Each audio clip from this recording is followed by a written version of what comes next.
Hi everyone, Kat here, and by popular demand, I am doing another Cookie Run Kingdom video. Not directly related to Pokemon this time, though I do reserve the right to make Pokemon references. See, in playing through Cookie Run Kingdom, I had some unfortunate lapses in my story interpretation skills. The plot was much more complex and serious than I expected, given it's all about sentient desserts.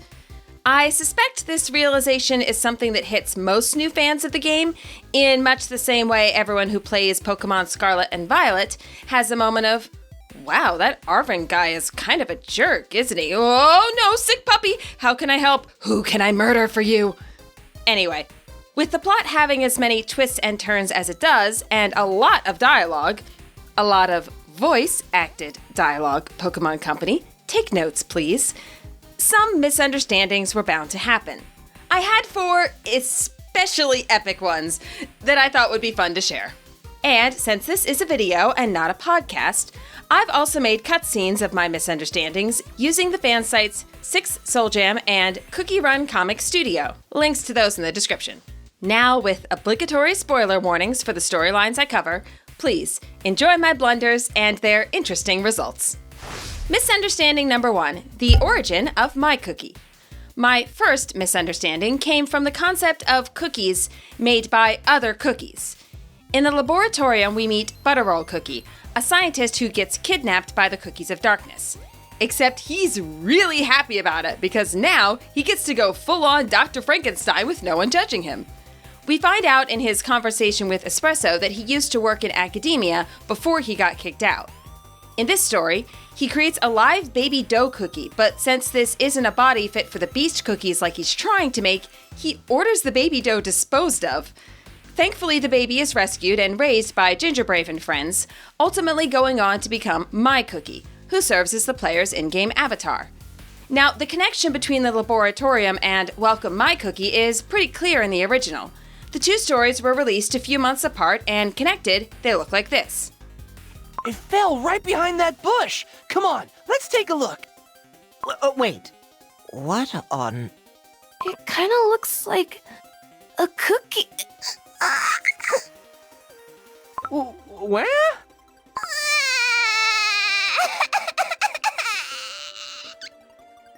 Huh?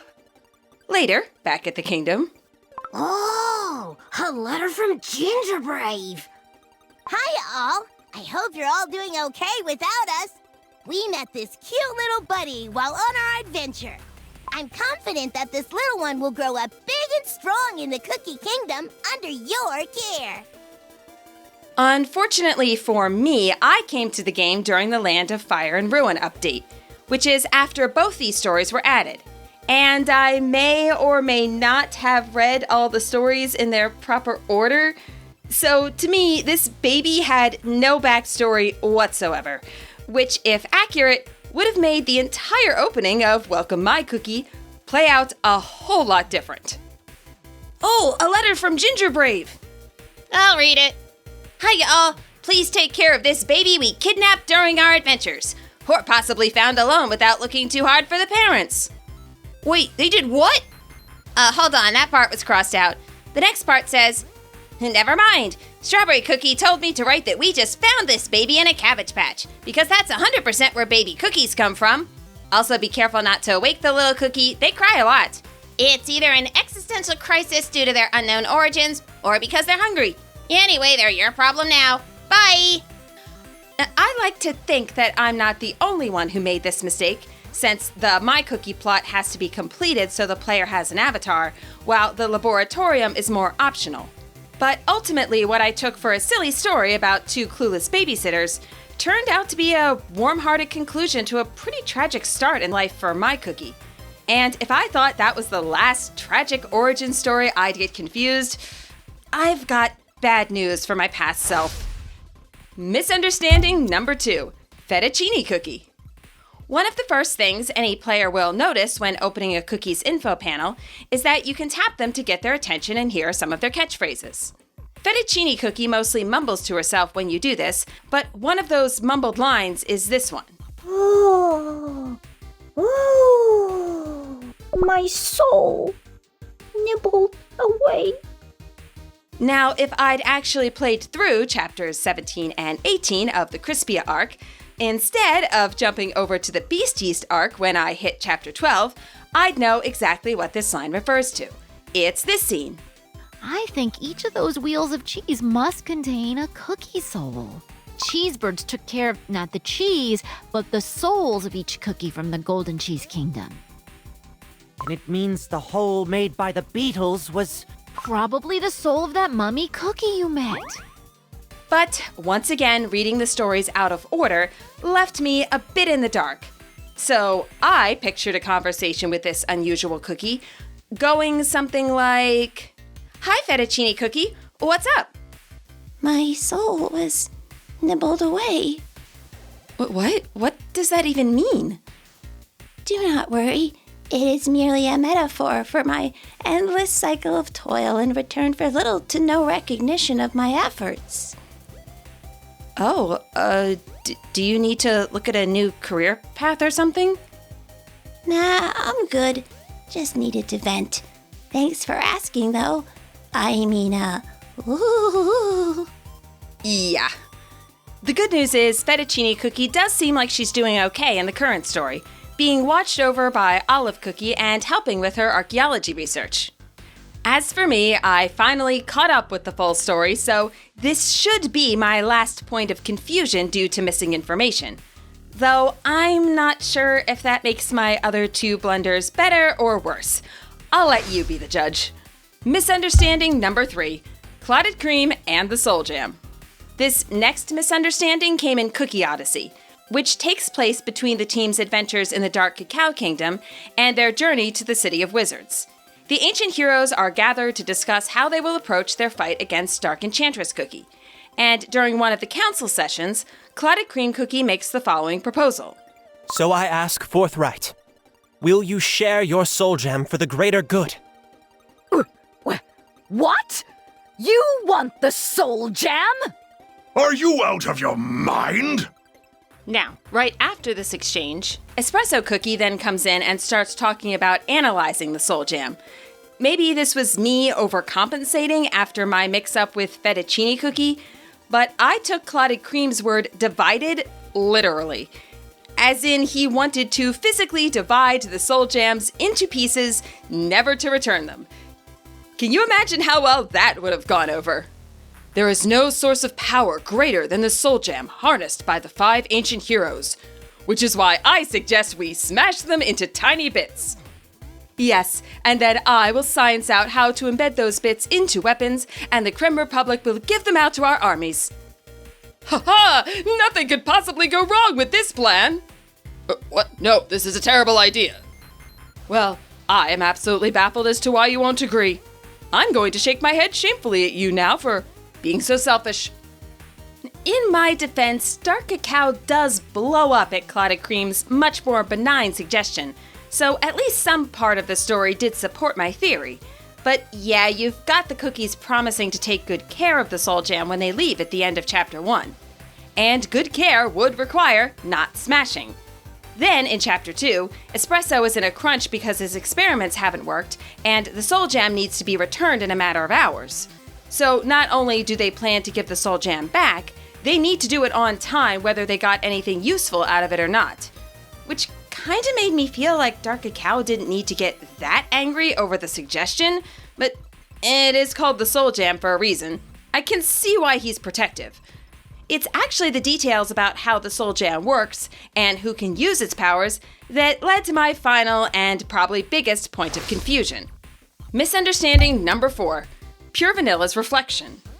I saved this one for last because I had the plot wrong here for several weeks between the release of Beast Yeast 7 and 8. There's a scene at the end of Beast Yeast 7 where Pure Vanilla Cookie has reached the high tower in the Spire of All Knowledge. Distorted scenes from his past keep replaying in his head, and he spots his own body lying on the floor. We then see him gazing into a mirror with Shadow Milk Cookie in the reflection. No, it can't be. This is not me.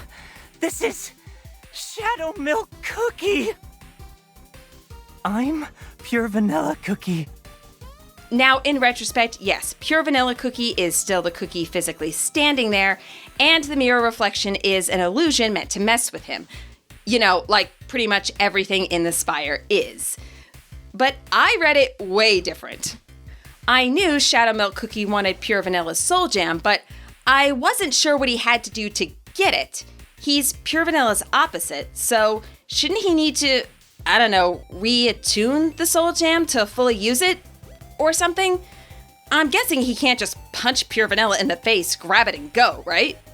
Well, Beast Yeast 8 kind of suggests that he can, but doesn't want to, because his bigger goal is to convert Pure Vanilla to a cookie of deceit like himself. But my brain was wandering, as it tends to do, so I interpreted this scene as a literal body swap, with Pure Vanilla in Shadow Milk's body trapped behind the mirror, which would make that Shadow Milk in Pure Vanilla's body standing over him gloating. It felt like a really clever villain move. Maybe Shadow Milk can't take the Soul Jam by force alone, but if he's in Pure Vanilla's body, he's already attuned with it. Plus, he gets to emotionally torture his nemesis in the process. Win-win for him, right? That's obviously not what happened in the full story, but unlike my other theories, which got disproven quickly, I had lots of time to ponder this one. And let's face it, if things did play out this way, it wouldn't be a joke to Pure Vanilla. At all. So this last accidental headcanon is less of a parody and more of a dramatic cutscene from a story that could have been. And yeah, I'll let it play without the distracting overlay and peppy background music. Hope you enjoy.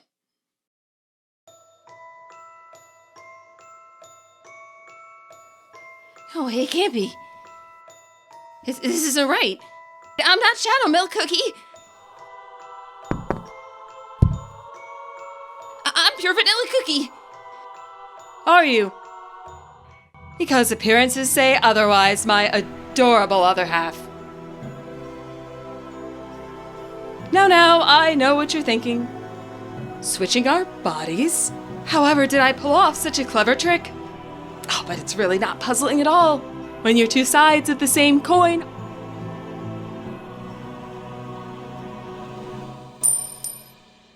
All that's needed for a stunt like this is to simply flip the coin.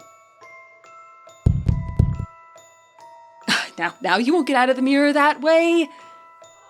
But spare me the long face. You don't think I'd lock you in there without some clue as to how to get out? I mean, really.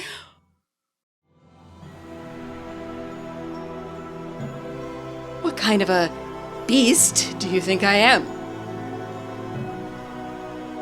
Now, I have a grand appearance to make, so I'll only say this once. The key to escape is to speak one truth about yourself and believe that truth.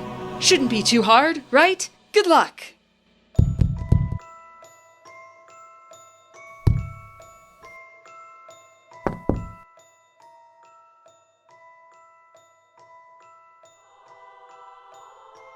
A truth about myself? I suppose I should take this at face value first. Hello?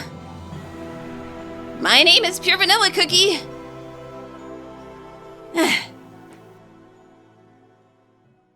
Nothing. Of course. Any working key must be something that Shadow Milk would call truth. And I also have to believe it. The key might as well be learn to fly. But I can't stop trying.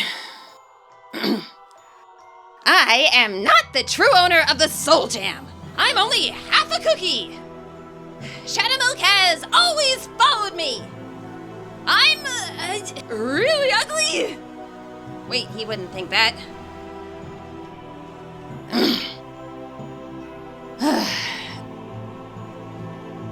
None of this is working.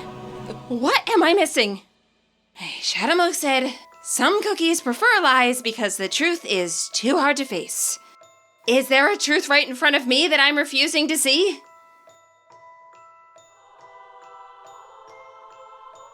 Of course there is. Right in my reflection.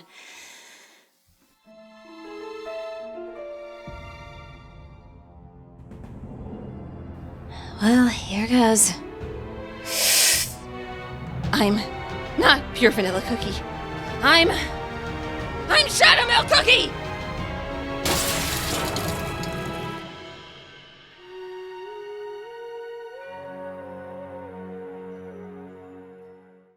And there you have it. I didn't expect to get so into this story, but hey, now the scene's out of my head, on the internet, and possibly in your head too. You're welcome. I do hope you guys enjoyed this, and if you had your own moments of plot confusion, I'd love to hear how I'm not alone in the comments. Also, if anyone actually wants me to continue this weird body swap story that I actually kind of did in fanfic form over on AO3, linky in the description there. Subscribe if you're so inclined, and until next time, happy reading and happy train. Wait, that's my Pokemon catchphrase. You know what? Cookie train too. Happy reading and happy training.